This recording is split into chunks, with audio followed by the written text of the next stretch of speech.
hrvatsko svinjogojstvo je na koljenima i to nije nikakva novost. No Hrvati u svojim problemima nisu usamljeni, barem tako tvrdi skupina njemačkih svinjogojaca koja je posjetila kolege u Popovači. Naime, nekoliko godina zaredom Udruga za razvoj i unapređenje poljoprivrede Sisačko-moslavačke županije poziva strane kolege kako bi razmijenili iskustva.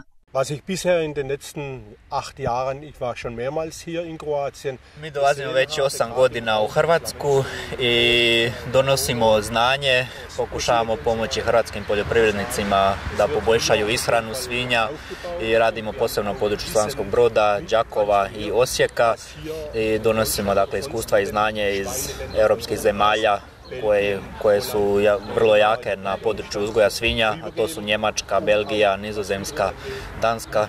Ova udruga okuplja oko 1000 uzgajivača svinja koji zajednički pokušavaju ostati konkurentni na europskom tržištu i izvoziti između ostalog i u Hrvatsku. S druge strane, naši mali proizvođači svinja svoje nemaju kome prodati. Jedan od njih je Ivan Kunštek iz Osekova, čija je proizvodnja nekada bila puno veća, a danas hrani tek 4 krmače. Nekada je to bilo organiziran otkup svinja, razmete.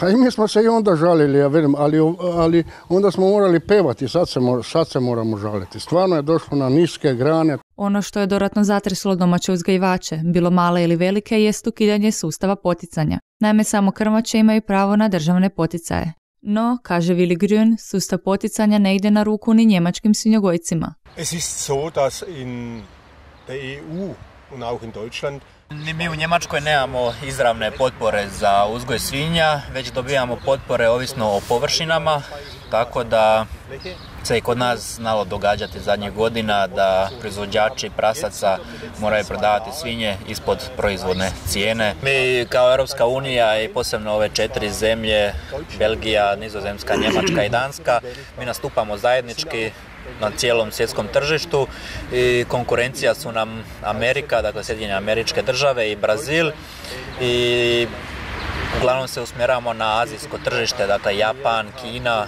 Južna Koreja, međutim oni kupuju ovisno o cijeni, dakle od ponuđača koji ponudi najnižu cijenu.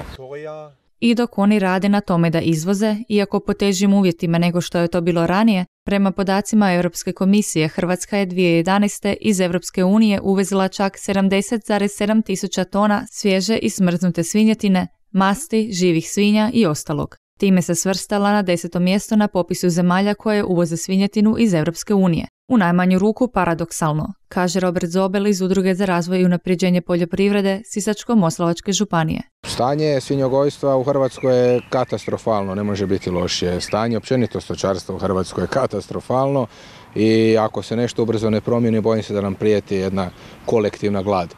Griješi se prije svega u sustavu poticaja, griješi se prije svega u dozvoli uvoza svega i svačega čemu zapravo koji puta i nema mjesta i nema opravdanja. Griješi se i u načinu pristupa samom razvoju poljoprivrede. Grešaka ima puno. Sve je to dovelo do stanja u kojem se hrvatski svinjogojci nalaze danas. Više nam nije vic delati, nek samo trgovati. Upravo to. Sad oni uvažaju to neko zamrznuto meso. Umjesto da mi čestito meso, pošteno meso, dobro meso, da naši ljudi jedu. Dok se s jedne strane mala seoska gospodarstva gase i veliki svinjogojci postaju manji, Hrvatska je postala jedan od glavnih uvoznika. Cijena kilograma odeka na tržištu trenutno iznosi čak 20 kuna, što bi za uzgajivače bila dobra vijest kada bi oni te odeke i imali. Ja sam bio sad na sajmu, sad je nešto predzadnji putanjem, bilo tam možda 50 komada, najviše. I nema robe, nema ljudi, nemaju računa. Sramota je, sad više nije samo sramota, sad je i grijeh hraniti to. Ja smatram da nisu ljudi krivi, da nisu krivi stočari, nisu krivi svinjogojci. Zapravo takvo bolesno stanje je počelo od same države.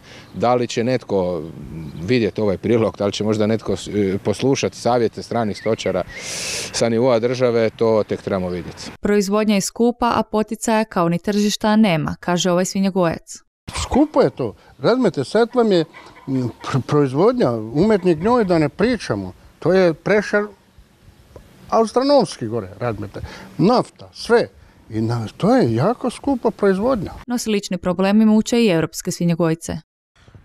Zur Preissituation einfach so. Es gibt Niedrigpreise jetzt bei der Mastschweine. Cijenu kod tovnih svinja od otprilike 1,10 euro. Cijena je znala biti do 1,80 euro. A problem je u tome što rastu troškovi, dakle ishrane, energija je poskupila, veterinari, sve su usluge skuplje. I upravo se eura i boje hrvatski svinjogojci. Europska unija dobra je opcija za one koji će znati iskoristiti, smatra Ivan. Europska unija, ta veli svi u Europsku uniju, ja nju ne vidim razmete, ja nju vidim zlo. Za nekoga dobro, obavezno za nekoga dobro. Ali veli, za 80% ljudi je zlo. Ja nemam ništa, oni su napredniji. Veli budu oni te evropski fondovi. Mene je život naučio da niko zabadava ne daje. A boje se i Njemci. Für die EU tritt ja ab Januar 2013 1. siječnja 2013. stupa na snagu uredba o držanju svinja koja govori da svinje moraju biti na slobodnoj ispaši, dakle ne u zatvorenom prostoru, i mi računamo da će otprilike trećina uzgajivača, dakle broj će se smanjiti za trećinu. Ulaskom u Europsku uniju proizvodnja svinja u Sloveniji dvostruko je pala, a upravo od toga strahuju i domaći svinjogojci. Može li hrvatsko svinjogojstvo pasti još niže, vidjet ćemo za godinu dana, kad Hrvatska polako i nesigurno ulazi u Europsku uniju.